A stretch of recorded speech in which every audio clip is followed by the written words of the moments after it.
മലയാളം സർവകലാശാലയ്ക്കായി ഭൂമി വാങ്ങിയതിൽ ക്രമക്കേടെന്ന് youth league general secretary P K Firoz.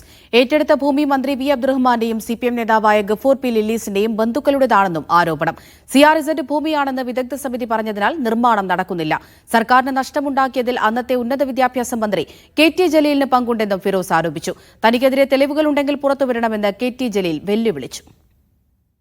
ഭൂമി ഏറ്റെടുക്കുന്ന സമയത്ത് ഇവിടുത്തെ ന്യായവില എത്രയാണ് എന്ന് ചോദിച്ചപ്പോൾ റോഡിനോട് ചേർന്ന സ്ഥലം 40,000, പിറകോട്ട് പോകും തോറും ഏറ്റവും ചുരുങ്ങിയത് അവസാനം വരുന്നത് 2,000 രൂപ.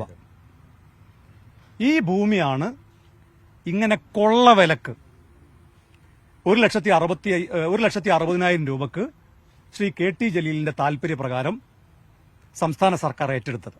സർക്കാർ ചെലവഴിച്ച 17,65,00,000 രൂപ ശ്രീ കെ ടി ജലീലിൽ നിന്ന് ഈടാക്കാൻ സംസ്ഥാന സർക്കാർ തയ്യാറാകണം. കാരണം ഈ ഭൂമി ഉപയോഗശൂന്യമാണ് എന്ന് കണ്ടെത്തിയിരിക്കുന്നു. ഇനി അത് സംബന്ധമായിട്ടുള്ള എല്ലാ രേഖകളും നിങ്ങൾക്ക് എപ്പോ ചോദിച്ചാലും തരാം. ഇപ്പൊ നിങ്ങൾക്ക് യൂത്ത് ലീഗ് രേഖകളൊന്നും തന്നിട്ടില്ലല്ലോ, രേഖകളൊന്നും തന്നിട്ടില്ല. പോലും തരാതെയാണ് നിങ്ങൾ ഇങ്ങനെ ന്യൂസ് കൊടുത്തത്. അപ്പൊ ഇതും നിങ്ങൾ അങ്ങനെ കൊടുക്കുക. ഏത് സമയത്ത് നിങ്ങൾക്ക് രേഖകൾ വേണോ, ഇതൊക്കെ സത്യമാണ്, ഫാക്റ്റാണ് ഇതൊക്കെ.